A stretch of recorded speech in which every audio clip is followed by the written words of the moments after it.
حضرت عمر رضی اللہ تعالی عنہ تشریف فرما تھے اپنے دربار میں، تو ایک صاحب آئے اور کہا یا عمر لا تنسا موتک، عمر اپنی موت کو نہیں بھولنا۔ یار بھرے دربار میں کسی کو یہ بات کہی جائے تو اس کا رد عمل کیا ہوگا، لیکن حضرت عمر رضی اللہ تعالیٰ عنہ یوں کانپنے لگے جس طرح بید کی شاخ کانپتی۔ اس کو قریب کیا، محبت کی، کہا اگر تو روز آ جایا کرے اور یہ جملہ مجھے کہا کرے تو تیری مہربانی ہوگی، مہینے کے بعد مشاہرہ بھی دیا کروں گا۔ روز آتا ہے، بھری مجلس میں کہتا ہے عمر موت کو نہیں بھولنا۔ ایک دن وہ آیا، آپ نے اسے بلایا، محبت کی اور اس کو مشاہرہ دیا اور الوداع کہنا چاہا، تو اس نے کہا کہ میرے سے کوئی گستاخی ہو گئی؟ کہا نہیں، کوئی ایسی بات نہیں۔ کوئی اور شخص آنے لگا؟ فرمایا نہیں۔ تذکیر موت کی ضرورت نہیں رہی؟ فرمایا نہیں، ایسی بھی کوئی بات نہیں۔ تو پھر مجھے چھٹی کیوں دی جا رہی ہے؟ تو حضرت عمر رضی اللہ تعالیٰ عنہ رو پڑے، داڑھی پہ ہاتھ رکھا، ایک بال الگ کیا، کہا یہ دیکھ میری داڑھی میں سفید بال آ گیا، اب تیرے آنے کی ضرورت نہیں ہے، یہ بال ہی مجھے موت یاد کرواتا رہے۔ ہماری تو پوری داڑھی بھی سفید ہو جائے نا۔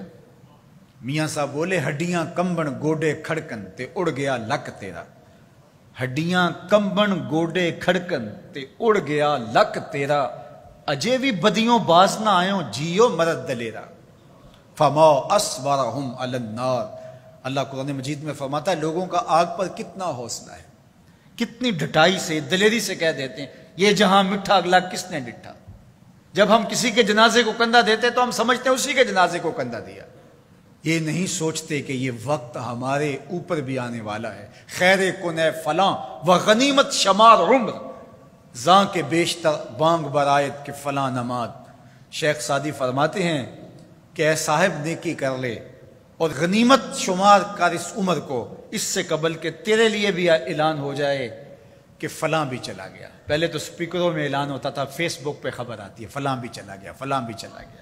اس سے قبل کہ یہ آواز آ جائے، یہ اعلان ہو جائے، یہ خبر مشتہر ہو جائے کہ فلاں بھی چلا گیا، تو یہ خبر آنے والی ہے، آج نہیں تو کل، کل نہیں تو پرسوں۔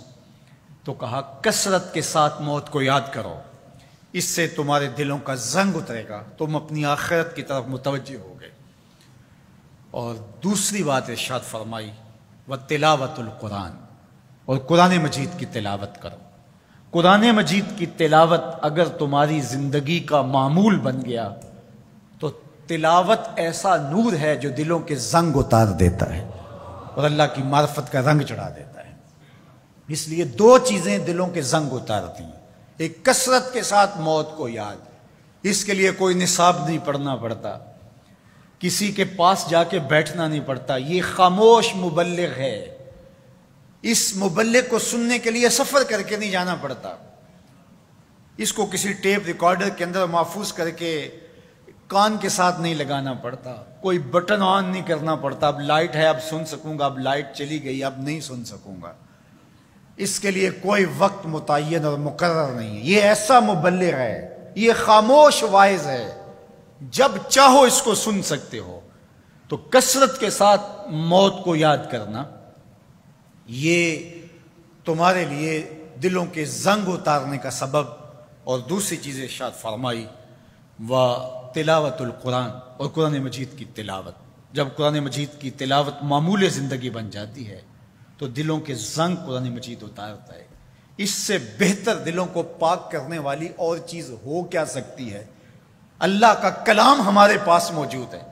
اس وقت کسی امت کے پاس، کسی قوم کے پاس منزل من اللہ کتاب اصلی صورت کے اندر موجود نہیں ہے۔ تحریف راہ پا گئی، لوگوں نے کتابوں کے اندر اپنی خواہشات کو شامل کر دیا، مشکل چیزیں نکال دی، ان کے اندر بہت گڑبڑ کر دی، لیکن قرآن مجید کسی زیر اور زبر کے تغیر کے بغیر صدیوں قبل جو سینہ محمد صلی اللہ علیہ وسلم پہ نازل ہوئی تھی آج بھی اسی طرح موجود ہے۔